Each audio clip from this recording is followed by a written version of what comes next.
There we go.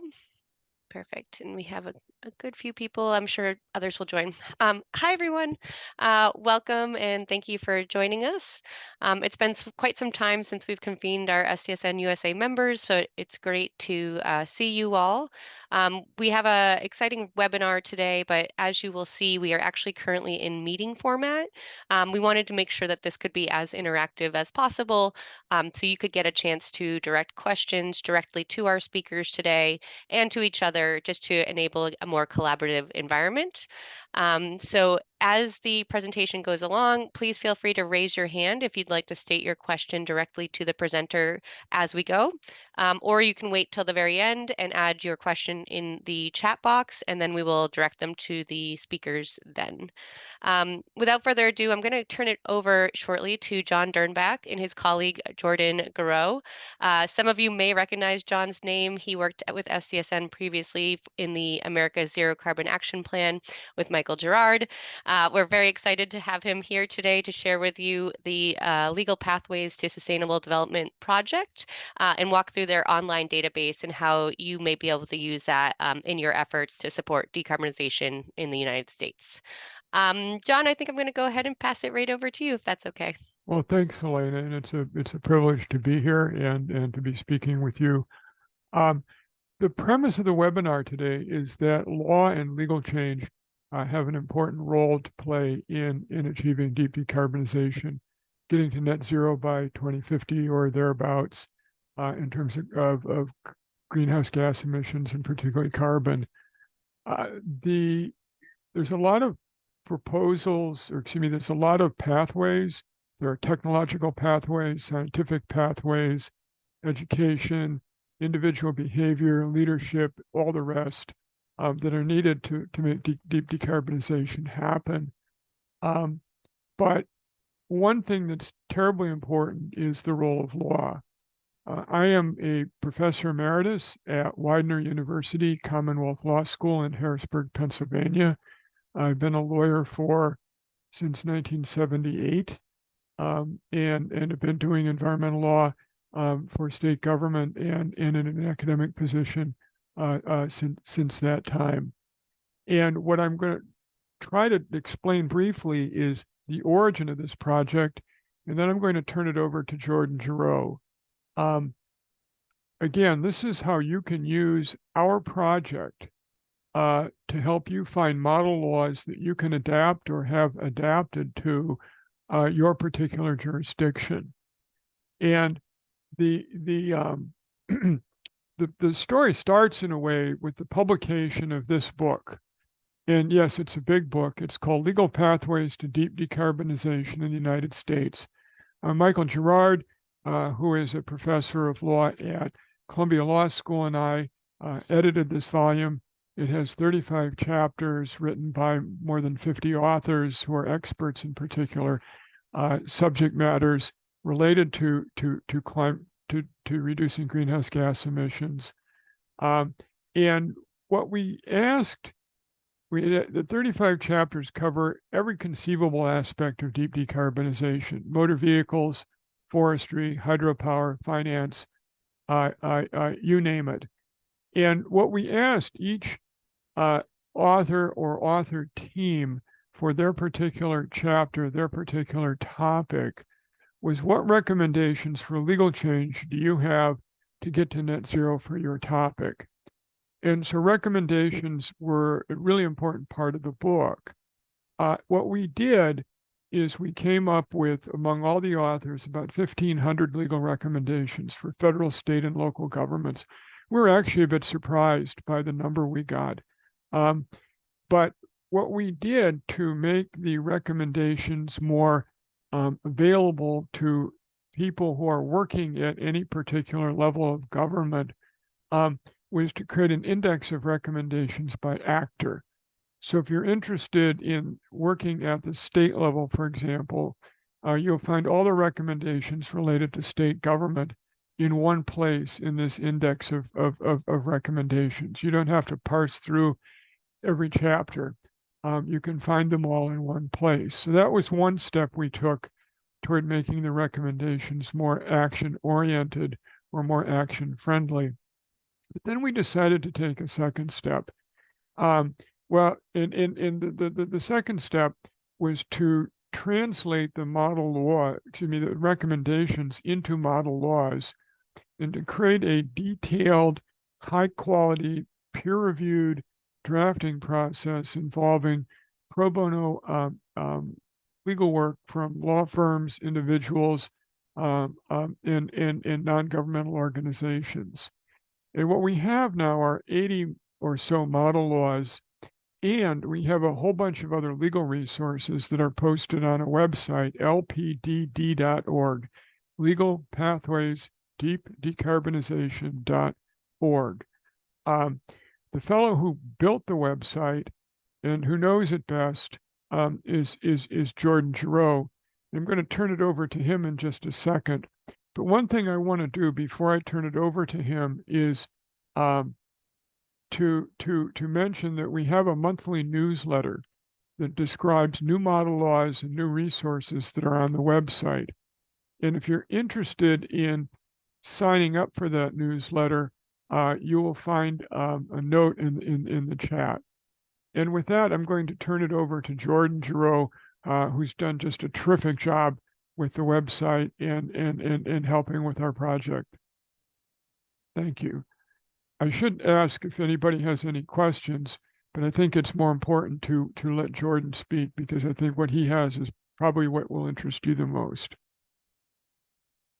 Thanks, John. My name is Jordan Gerow. I am a New York attorney.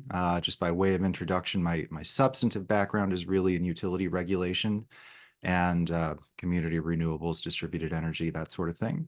But within the LPDD project, I am our director of content. That means I have a shallow understanding of all of the different pathways that John has described, ranging from buildings to electricity to carbon markets to agricultural sequestration, and have taken some time to try and build out the resources on our website to reflect the recommendations in the text, and to provide a good place to house all of the pro bono model laws that our team has drafted. So I'm on our team, one of a number of generalists and all generalists, and I hope that just by introducing this tool to you, we can show you how you can get a deeper understanding of everything that we offer. So I'm going to share screen at this moment, because I think the best way to get a feel for this is to just walk through the website. And you see right from our homepage that we have I'm going to scroll down to the bottom here. This is the text that John alluded to, that this whole project was founded on. And from this text, we've built out 362 different pathways, or you might call them subject matters, that we address, and over 2,500 resources. So this is a deep and sometimes naughty and detailed set of resources in our library. I'm going to show you some ways that you might navigate through this, highlight a few things that are, just top of mind for me or currently of interest, and then hopefully we'll open it up to have a discussion about the tool, a discussion about whatever subjects interest you within the decarbonization space. This is intended to hopefully be a webinar that's really focused around discussion and bringing out questions from the audience. So the thing that we hear most often on this project is, wow, 2,500 resources. What am I going to do to sort through this? So I'm going to give you a few ways to cheat your way through the resources that we have and find what you might be looking for. First, we have a top resources tab here at the top, and where a lot of folks have asked us for just give me the best of the best of your resources on, say, commercial and residential buildings. We have been drafting these 3-page or so lists that just highlight and hyperlink everything that we have in, say, the building space, the transportation space, the electricity space, and gives a brief introduction to a topic, If you are just dipping your toes into an area of decarbonization, or maybe if you're working with state and local decision makers who have limited bandwidth, these are great introductions to our resources. You'll see we have some on buildings, transportation, low-income and disadvantaged communities, electricity, and more. We also have, I'll just show you briefly under the What's New tab, all of our past newsletters cataloged, as well as every time we release a new model law of our own authorship, we issue something here on the blog.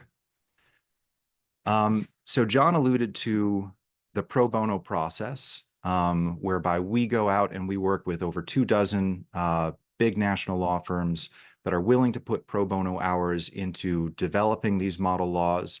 And we connect them with peer reviewers. And at the end of that, we publish our own model law. If you want to find everything that we've published ourselves, that is what we have the highest pride of authorship in, what we feel the most confident about, you can look here under the Model Laws tab. And everything here is organized basically by chapter, following from the hierarchy that was established in the book that John led with. So you can see we have a chapter on behavior, we have a chapter on technological innovation. Scrolling down a little bit, we have a chapter on new buildings. We've published a few things on model ordinances in that space. We've published a lot on light-duty vehicles. And I will take a moment to guide us towards a few of these resources. But just as I scroll down, I know this is not an appealing page to look at. It's very text heavy. I'm just trying to give you a sense of the scope of what we cover. Heavy duty vehicles, shipping, and as we get down into the nitty gritty of some things that maybe aren't top of mind, bioenergy feedstocks, low carbon gaseous fuels, carbon capture and sequestration, agriculture. So our ambit is as wide as you can imagine. And I will note here that what we don't aspire to do with this resource, because we get this question a lot, we don't aspire to tell you the state of play in all 50 states right now. What is Arkansas doing on electric vehicles? We don't aspire to give you that level of detail. There are plenty of good organizations out there that track actual policy. Our aim here is to give you best practice models, existing laws that would fit the bill, and not necessarily to tell you where all the policy holes are around the country. So I'm going to walk us through a couple of resources, going through our Pathways tab and then through our Search tab, and hopefully leave a lot of time for discussion. So if you were interested, say, in EV charging, walking through our Pathways tab, I'm going to take us into light-duty vehicles. You're going to see there's a description of everything that's in this pathway. And then there are 16 topics within light-duty vehicles. And I'm going to scoot down to vehicle charging and refueling infrastructure. You'll see 81 resources under this tab. That's a little bit by design. There are a lot of resources that could be under multiple topics, but then sometimes it's good to just give people the option of scrolling through everything related to EV charging so that they can get a sense of what all might be involved in that area of law. So that goes from local ordinances on EV charging, to tax credits, to tax rebates, to transportation electrification statutes, whereby the PUC the Public Utility Commission will instruct utilities on how to plan for this kind of thing, down to things at the local level, like a curbside EV charging and reserved parking ordinance. If you're just looking at how this is categorized here at the top, you'll notice it's here under expanded vehicle charging. And we also cross-list some of these in other topics for people to find more easily. This happens to be cross-listed in traffic and parking benefits for EVs. We have a brief description of the resource and what it provides. And then if you click through to any of these documents, you'll find a PDF. The PDF will have the full model law. And we always prepare, along with these, an introductory memorandum that explains what the law is trying to do, where the optionality is in the model law. I will say, as a project that aspires to really be useful to state and local decision makers, we try to build optionality into these projects wherever we can. I'm going to show us just a couple more, just walk us through a couple of times through the Pathways tab so you get a sense of how I'm navigating through the website. And I'm going to go and look at building energy performance standards. Scrolling down under existing buildings. Again, we have a description of everything that falls under this chapter. We happen to have a link here to our top resources as well. And then we have a subject on building energy performance standards. These are, if you're not familiar with this space, these are really kind of a nascent area of law. Most jurisdictions don't have one. In the last 5 years, they've really kind of taken off at the state and local level. So we right now list most of the enacted ones around the country. Seattle has one, Oregon has one, and you're just starting to see the meta literature spring up around this, and other institutions try to turn this area into model laws. So this is the Institute for Market Transformation has drafted a model building performance standard ordinance for local governments. This is a first mover in this area that is taking all of the first movers out of this space and trying to synthesize what's best about those first movers into a model. The last pathway I'm going to walk us down, I think, just kind of illustrates what our ethic is in terms of the reach of our project and how we like to structure our models. So I'm going to hop into carbon capture and negative emissions. I'm going to hop into agriculture. And you'll see that there's a lot of topics related to how you can incentivize responsible agriculture practices. I'm going to hop into healthy soils and look at our own state healthy soils legislation. When I mentioned optionality, this I think is a great example because the authors of this piece took pains to do a survey of all of the different themes and all of the different clauses that you might find in a state healthy soils piece of legislation. And they basically built it into a table so that, sorry for the fast scrolling, but they basically built it into a table so you can see from cover crops to buffer strips to fertilizer requirements, all of the different elements that could be part of a state's healthy soil regime. And then the policymaker can select a la carte and decide what it is they want to prioritize in putting their legislation forward. So that is a brief survey. The last thing I'll show you before we open it up is, of course, we do have a healthy search function where you can filter by our pathways as well as the level of government that you're looking to target. Just to help you find these resources another way if you don't already know what pathway you want to go down on our decision tree. So with that, I've taken a little more than my 10 minutes, but I think we've left a lot of time for discussion, and I'll turn it back over to Elena if she wants to moderate that. Perfect. Thank you, Jordan. You just answered one of my first questions. I was going to ask about these filter function, if there was a way to sort the information other than the pathways. So thank you for showing us this. I'm going to go ahead and open it up for audience questions. I do actually have some of my own questions, but obviously would rather hear from our members that are on the call. If folks want to go ahead and raise your hand, you'll be able to open your mic and ask your question directly. And so I'll pause here and see if we have any questions from our audience.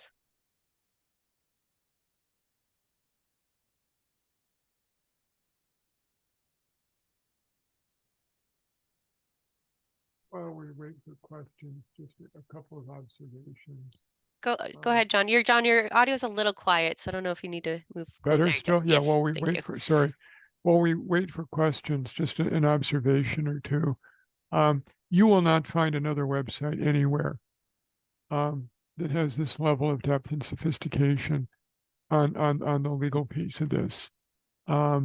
It's really quite an amazing resource. And our interest in doing this program is to make sure that you folks who are potential users are aware of this and you have some idea of how this might be of advantage or of use to you.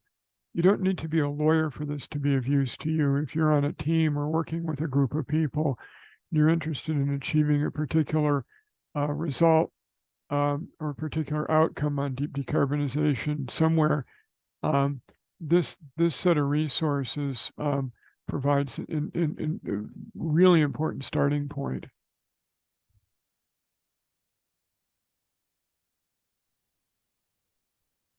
John, I wonder if I might be able to complement that because you actually just got right at my next question, which is going to be the users. Because Jordan, you mentioned policymakers, obviously at various levels per the jurisdictions mentioned, but are there other potential users? Because we obviously have a array of academics on the call today, and is there a role for academics to support either through advocacy or sharing or helping support their local decision makers to utilize this database? But just wondering if you could talk a little bit more about the various use cases for these model laws and resources. Absolutely. Well, first off, we work with a lot of academics. And if you have any interest in the project and you have a field of substantive expertise, we're always looking for peer reviewers in areas that are beyond our ken. Like I said, I know electricity regulation. John has his own areas of expertise, but we really rely on our nationwide network of peer reviewers to look at these policies and say, does this meet the technical burden? So we want this resource. Ultimately, it's about model policies and getting it passed, which means policymakers are always an end audience that we need to be focused on. But we are very interested in providing sort of a good space for cross-pollination between different actors as well. So when we go and present our materials, we present a lot to law firms that might be interested in promoting or working on this project, but we also present to folks who are just interested at the local advocacy level or really even at developing policies that aren't there yet. So I'll mention John showed us the book at the top of the call. The book was published in 2019, and the state of play is changing all the time. And there are a lot of areas on the website where we don't have a model law and we don't have a best practice published because nobody's gone and done it yet. But we highlight white papers and we highlight what the best thinking is among experts in the field that might one day be ready to translate into a legislative drafting project. So if you look at, one that leaps to mind is low carbon concrete. A few jurisdictions around the country have now passed something, but for a while it was just us promoting what technically was out there, what the state of the technology was, how we might certify something like this, and giving policymakers tools to consider what the first iteration of a model policy might look like. So if you scroll through the website and you're interested in policies that are particularly not as well developed, where academics might be the first audience that's really going to push that topic forward, you'll find us trumpeting things that we're interested in. I'm always open to receiving other resources that haven't crossed my desk. And hopefully that can be a place for you to learn as well about these nascent areas. Again, I'd make the distinction between things that are really well trafficked, like energy efficiency resource standards. You probably don't have a lot of academic work on that area. But when you talk about things that are really at the bleeding edge and things that we've had to keep up with since 2019, that's where I think there are a lot of resources for academics, and we are interested in working more with academics because they make such an integral part of our project. I don't see any hands up, so I'm going to keep owning the floor here. We also can totally end early today because we really just wanted to give you a chance to share the database, but I do have a couple more questions if I might. Please. Understanding how replicable these model laws are, and if there are precursors that need to be accomplished in order to implement them, and if that's mentioned in the model law. So you need to have this in work before you can then implement this one. Is there that kind of contingency noting throughout the database, or are they kind of just one-offs? I hope that made sense. Yeah, stackable sort of things. There's a lot of optionality built into a lot of these models wherever we can achieve it. As I mentioned a couple times, that's a big ethic for a project like ours. A lot of people are resistant to the idea of model laws and parachuting into a jurisdiction and telling them thou shalt do it this way. So building as many options into a model law as you can is something that we emphasize to our drafters on every project. In terms of model laws that kind of stack on each other, where you need this in order to accomplish that, we don't do that explicitly, but there's a lot of commentary in the introductory memoranda for these that'll explain what the policy situation needs to be like in the state for this to be relevant. And that might steer you to other model laws that we've passed. We don't intentionally build them like you must adopt model law 1 in order to get to model law 2 in order to get to model law 3, but we do encourage our model law drafters to really explain what the policy landscape needs to be in a state or a local jurisdiction for their policy to work. That was exactly what I was trying to understand. Yeah, because thinking about implement these in very different political and geopolitical backgrounds, I imagine it could be a very different starting point. Can I Curious. just add one thing, Oh, Elena? go ahead. Yep. So here's how it works in terms of the value add of the model laws. The recommendations in the book are typically 1 sentence long. And some of the model laws now are based on ideas that are, as Jordan indicated, they're not even in the book. There are ideas that have come up since, or that people have come to us with and said, can you draft one of these? What you get with a model law in terms of moving the discussion from point A to, from an idea to an enacted law is you get a proposal that has a considerable amount of detail in it, definitions, how this particular recommendation would be implemented, what agency at the state or local level would do it, or what kind of agency. Would it be the transportation agency? Would it be the environmental agency? That sort of thing. And so it happens when you pick up a model law is you get a lot of ideas about what you could do in your particular state, and you get something that somebody with legislative drafting skills could adapt much more easily than that same person could use to take a 1 sentence recommendation and turn it into an equally detailed, equally sophisticated piece of legislation. When we talk about model laws in this context, to be very clear, there are other entities that talk about model laws. One of them is the American Legislative Exchange Council. Some of you may have heard of that. If you worry about what direction we're coming from, we are university affiliated, we are nonpartisan, we are not oriented toward the left or the right. What we're oriented toward is what is the best way to get this job done, this job of decarbonizing the economy? What are the best legal ways to do that, the most cost-effective ways to do that? The other thing that I would add is that we now do a pretty rigorous environmental justice and community benefits screen on each of the laws that are developed. And what that means is we're looking for community impacts. We're looking for the extent, the impact of these laws on low income and minority communities. And we're building those kinds of considerations into the drafting process. We have an outreach team. I see Carla Perry's on the call. And the outreach team helps make sure that that helps get the information out about this particular project. But one thing you could do that would be of incredible value from my point of view is share the information you get on this call with other people who might also be interested. Model laws are great, but we still need to get them into the hands of the right people. And if you know people who are the right people, if you know people who might be interested in this project, by all means, tell them about this call today and how we could be of help. because that's what we're here for, is to try to be helpful.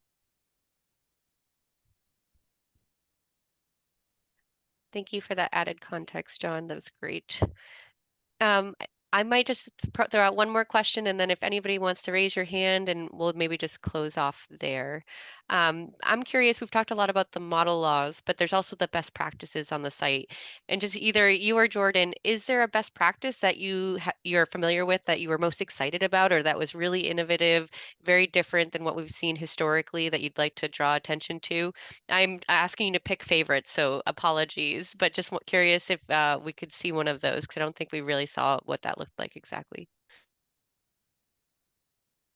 So, so when we're talking about best practices, we're usually talking about actual laws that have been implemented at different jurisdictions. Just to be clear, it's legal pathways to deep decarbonization. We do track specific things that are happening in the corporate sector, contracting practices and voluntary targets. But best practice in this context is going to be laws that other folks have passed that we're particularly excited about. So I will mention, honestly, I have a long laundry list here of things that I could mention. I just drummed up before the call in case it came up.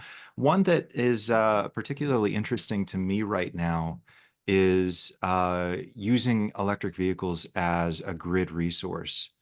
And it's a concept that a lot of people are familiar with, that some people take for granted is going to be part of the EV transition, and is not yet as well developed as folks think, and can really use a legislative push.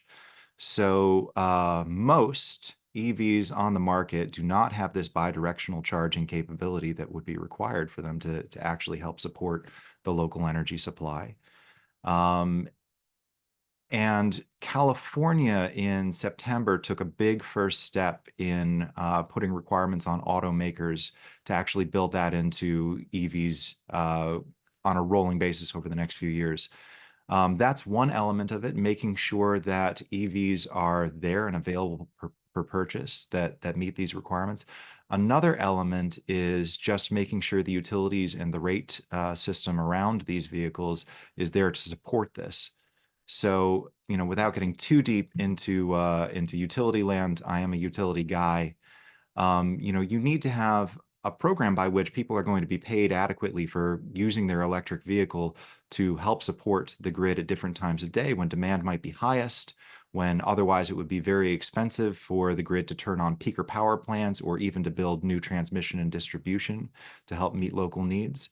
To allow the utility basically into their car to discharge the battery when that might be necessary it takes a financial recompense. It takes some interesting rate design. So Maryland in June of this year, I think, passed the first law requiring utilities to come to the table with rate structures that would facilitate that. You do see all across the country small pilot projects built around demonstrating this capability in, a depot where they house local school buses, for example. That's a popular place to stage it. But we're just starting to see the first big movers looking at how we legislate this for the whole vehicle fleet, or for, all of the electric vehicle owners across the state and all of the utilities that would be cooperating with them. So that's an emerging area that is particularly exciting to me, I think, especially because most people anticipating the EV transition think that this is going to be a part of it, and the laws got to catch up. So we could see a lot of movement there very fast, I feel. John, anything you want to add? Well, just a word broadly about best practices. I've been writing in the sustainable development sphere for a long time, as Elena knows, and books about what progress the U.S. is or isn't making towards sustainable development. And I've got sort of a project that I've been leading for, my God, since 1997, looking at that. And what I'll tell you about best practices is they're evolving all the time. And when we move toward a sustainable society, you're moving from one state to another state. And so when Jordan talks about best practices, this is the cutting edge. This is as far along as we are. This is as good as we've been able to get it so far. And so making sure that our project tracks the best practices and shares with the public information about best practices is really important to us. Have you looked internationally at any best practices? Obviously, from a few countries in Europe. I don't know how transferable that would necessarily be for a different legal system, but just curious if you've drawn any from international sources. We do. We do look internationally sort of on a case by case basis when there's really nothing doing in the US. So, Japan had some of the most progressive product recycling policies in the world, and we have some in the U.S., but they were really a highlight for us. So we have a whole pathway looking at what they were doing and what the U.S. might look to do in the future. I think it was Denmark recently that put the first tax on methane emissions from agriculture, and we cataloged that because, hey, first mover in the world. When are leading U.S. jurisdictions going to copy it? So we do that selectively. There's 2,500 resources on this site, and our ambit is everything related to decarbonization. So we try to make editorial decisions. When do we want to include things that we think are really going to be high value to people? We don't put up every international example, but where the international community has really tried something that nobody in the US is looking at. And it's ripe for somebody in California or Massachusetts to take a stab at it from a US perspective. We do highlight a few of those. I can very much understand the need to be somewhat restrictive and not opening a Pandora's box of global policy. Yeah. Um, I did get one question chatted directly to me, and I think it's a perfect one to close out on, but asking how interested attorneys or law firms might be able to get involved with the model law drafting. And I'll go ahead and expand that also because, Jordan, you mentioned that academics would be perfect for the subject matter experts and how they might, if there are people after this call that are interested in getting involved, what's the best mechanism to do so? As soon as I finish saying this, I'm going to pop 2 links in the chat to the respective pages for how to get involved with drafting and how to get involved with peer review. We have a longer version of this webinar where we present for ages and ages, and we have a great coordinator of drafting, Rick Horsch, who you will speak directly with, and a great coordinator of peer review, Marcy Kahn, who you would speak directly with. They're not on the call today to sort of facilitate this discussion, but they are terrific resources, and they will direct you in the right direction if you can see to support our project in any way. Okay. Just one other thing on what academics can do. As an academic, I'm on the sustainability committee for my local government here in Pennsylvania, and it's interesting how this works. A lot of the stuff, and we're working on how do we implement our climate change action plan. And what's interesting, I think, for me is that a lot of the things that we can do are not legal, but a bunch of the things that we can do and should do probably do involve law. And having legal options in your back pocket, being aware that there are legal options, many of which are not regulatory, is really important. If you want the complete toolkit, in other words, law has to be in your toolkit. Otherwise, you're operating to some degree with the equivalent of the equivalent of one hand tied behind your back. Perfect. Jordan, any final words here? It's been a pleasure. Thank you, Elena. In addition to the links I just popped in there, my contact is easily findable on the website as well. If you have resources that you think more people should be learning from, or if you have expertise that you think we could lean on to help support our project, we'd love to hear from you. I'll pop my email into the chat as well.